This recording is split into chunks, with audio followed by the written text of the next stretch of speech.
सुना होगा कि किसी एक जगह पे कोई दो स्पीशीज अगर रह रही है और उनका ईटिंग हैबिट अगर सेम है तो वो दोनों एक दूसरे के साथ मिलकर के सर्वाइव नहीं कर पाती।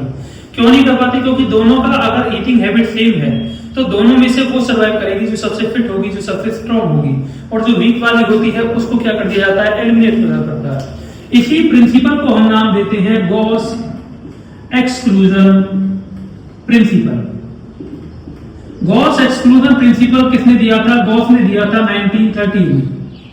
अकॉर्डिंग टू गॉस ये बताते हैं कि किसी भी प्लेस में अगर कोई दो स्पीशीज रह रही है, दोनों का ईटिंग हैबिट सेम है, दोनों का नीच सेम है, तो दोनों स्पीशीज आपस में कोऑपरेशन के साथ सर्वाइव कभी भी नहीं कर पाएंगी। सर्वाइव केवल वो करेगी जो फिट होगी और स्ट्रांग होगी, और जो वीक वाली होगी उसे एलिमिनेट होना पड़ेगा। अगर हम गॉस के एक्सक्लूजन प्रिंसिपल का बेस्ट एग्जांपल लेके चलें तो इसका बेस्ट एग्जांपल आप समझ सकते हो डार्विन के थ्रू।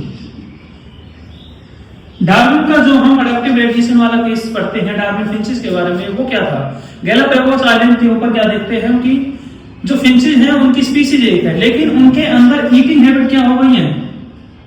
चेंज हो गई है। ये ईटिंग हैबिट चेंज होने का मतलब क्या है कि वो क्या कर रहे हैं? आपस में कंपटीशन को अवॉइड कर रहे हैं। तो इस गॉस एक्सक्लूजन प्रिंसिपल से हमें ये बेसिक चीज समझ में आती है कि अगर कोई दो स्पीशीज है वो एक ही एनवायरमेंट में रह रही है, एक ही तरह का नीश शेयर कर रही है, एक ही तरह का ईटिंग हैबिट है, तो उनमें से सर्वाइव वो करेगी जो फिट होगी, स्ट्रांग होगी, क्योंकि कोई दो स्पीशीज एक ही फूड रिसोर्स के ऊपर कंपीट करेंगी।